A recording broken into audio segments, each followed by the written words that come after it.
ಉಚ್ಚಾಟನೆ ಬಳಿಕ ಸ್ವಕ್ಷೇತ್ರಕ್ಕೆ ಯತ್ನಾಳ್ ಎಂಟ್ರಿ. ವಿಜಯಪುರದಲ್ಲಿ ವಿಶೇಷ ಪೂಜೆ, ಹೋಮ ಹವನ. ಸಿದ್ದೇಶ್ವರ ದಾಸೋಹ ನಿಲಯ ಉದ್ಘಾಟನೆ.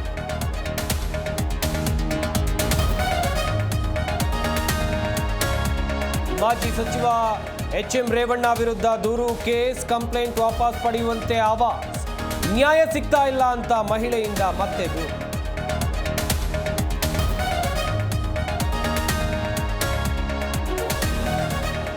ಈ ವರ್ಷವೂ ಸಿಎಂ ಸಿದ್ದರಾಮಯ್ಯ ಕುರ್ಚಿ ಭದ್ರ. ರಾಜ್ಯ ರಾಜಕಾರಣದಲ್ಲಿ ಬದಲಾವಣೆ ಇಲ್ಲ. ಧಾರವಾಡದಲ್ಲಿ ಗೊಂಬೆ ಭವಿಷ್ಯ ಪ್ರಕಟ.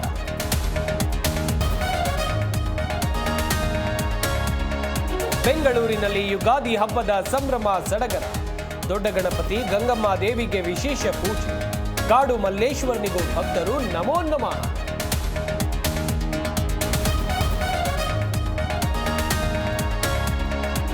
ಮಯನ್ಮಾರ್ ಭೂಕಂಪಕ್ಕೆ 1700 ಜನ ಸಾವು. ಭಾರತದಿಂದ ಆಪರೇಷನ್ ಬ್ರಹ್ಮ ಶುರು. ಫೀಲ್ಡ್ ಆಸ್ಪತ್ರೆ ವ್ಯವಸ್ಥೆ, 2 ನೌಕಾ ಹಡಗು ಏರ್ಲೈನ್ಸ್.